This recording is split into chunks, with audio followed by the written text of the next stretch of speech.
কে চালায় এই পৃথিবী? এটা একসময় খুব সহজ প্রশ্ন ছিল।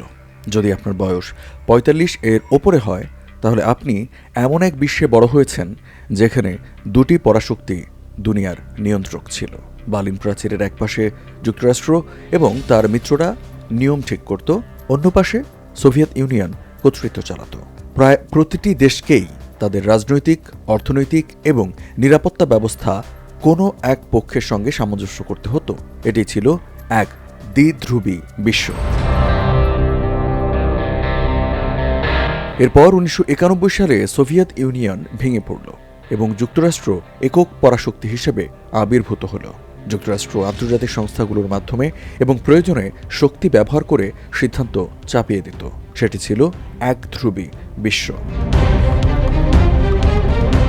এরপর অনেক বেলা গড়ালো। প্রায় ১৫ বছর আগে আবার পৃথিবী বদলে গেল এবং এটি আরও জটিল হয়ে উঠল।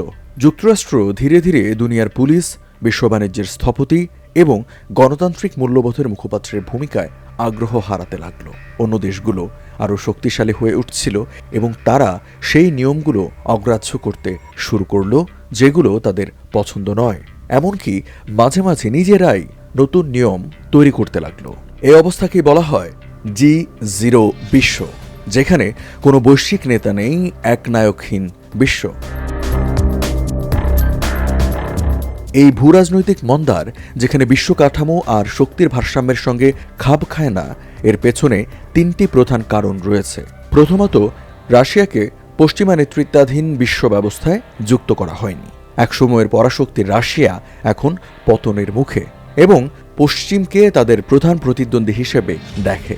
দোষের বড় অংশ যুক্তরাষ্ট্র এবং তার মিত্রদের উপর পড়ে না রাশিয়ার উপর, তা নিয়ে বিতর্ক থাকলেও বাস্তবতা হলো পরিস্থিতি এখন এমনই। দ্বিতীয়ত, চীনকে যুক্ত করা হয়েছিল ভুল অনুমানের ভিত্তিতে। চীনকে যুক্তরাষ্ট্র নেতৃত্বাধীন আন্তর্জাতিক প্রতিষ্ঠানে যুক্ত করা হয়েছিল এই বিশ্বাসে যে তারা ধনী ও প্রভাবশালী হলে আমেরিকার মতো হয়ে উঠবে, অর্থাৎ মুক্তবাজার গণতন্ত্রের অনুসারী হয়ে নিয়ম মেনে চলবে। কিন্তু দেখা গেল চীন চীনের মতোই রয়ে গেছে এবং যুক্তরাষ্ট্র তা মানতে প্রস্তুত নয়। এবং সর্বশেষ, গ্লোবালাইজেশনে পিছিয়ে পড়াদের উপেক্ষা। যুক্তরাষ্ট্র এবং তার মিত্ররা নিজেদের দেশের কয়েক লাখ মানুষের ক্ষোভ উপেক্ষা করেছে, যারা বৈশ্বিক অর্থনীতিতে পিছিয়ে পড়েছে। আয় বৈষম্য, পরিচয় রাজনীতি, সামাজিক বিভাজন এবং সোশ্যাল মিডিয়ার প্রভাবে তারা রাজনীতির ওপর বিশ্বাস হারিয়ে ফেলেছে। এই অবিশ্বাস নেতাদের নেতৃত্ব দেবার ক্ষমতাও ক্ষয় করেছে। আজকের বিশ্বে যত ভূরাজনৈতিক সংকট আমরা দেখি, ইউক্রেন যুদ্ধ, তাইওয়ান ইস্যু, ইরান, উত্তর কোরিয়ার পারমাণবিক উত্তেজনা, এর প্রায় ৯০% এই ভূরাজনৈতিক মন্দার পরোক্ষ বা প্রত্যক্ষ ফলাফল। এগুলো কোনো একক নেতার দোষ নয়, বরং এটি আমাদের বর্তমান গঠনগত ভূরাজনৈতিক বাস্তবতা। তবে ভালো বা খারাপ যেভাবেই হোক, ভূরাজনৈতিক মন্দা চিরস্থায়ী নয়। যে বিশ্ব ব্যবস্থা আসছে তা সম্পূর্ণ নতুন এবং পরিচিত কাঠামো থেকে ভিন্ন।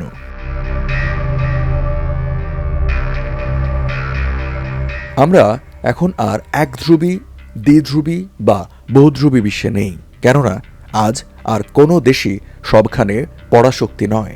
যুক্তরাষ্ট্র বা চীন কেউই সেই পুরনো সংজ্ঞার অর্থে পরাশক্তি নয়। তাই এটা বলা যায় যে আজকের বিশ্বে একাধিক বিশ্ব ব্যবস্থা একসঙ্গে চলমান।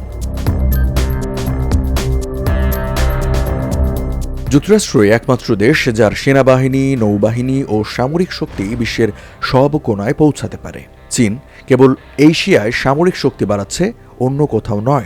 ইউরোপ আবারও ন্যাটোর উপর নির্ভরশীল হয়েছে রাশিয়ার আগ্রাসনের কারণে। ইউক্রেন যুদ্ধে প্রচুর সেনা ও অস্ত্র হারিয়ে সামরিকভাবে দুর্বল হয়ে পড়েছে রাশিয়া। তাই অন্তত আগামী দশকে যুক্তরাষ্ট্রই থাকবে বিশ্বের একমাত্র নিরাপত্তা পরাশক্তি।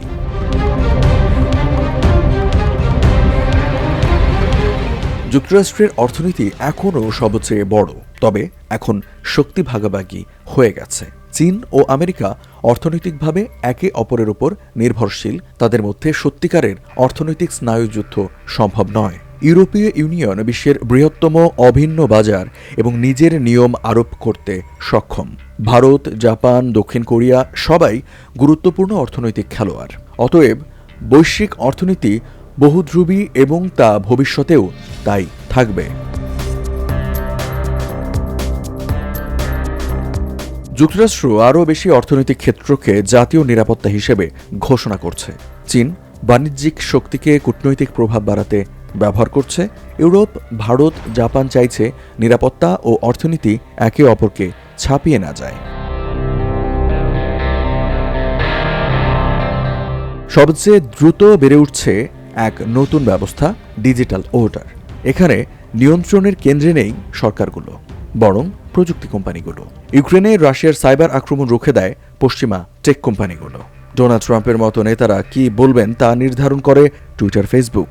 সোশ্যাল মিডিয়া ছাড়া কোনো জানুয়ারি 6 ক্যাপিটাল হামলা, কানাডার ট্রাকার বিদ্রোহ বা ব্রাজিলের জানুয়ারি 8 এর বিদ্রোহ হতো না। আজকের মানুষের আচরণ নির্ধারিত হচ্ছে প্রকৃতি, পরিবেশ আর অ্যালগরিদমের মাধ্যমে।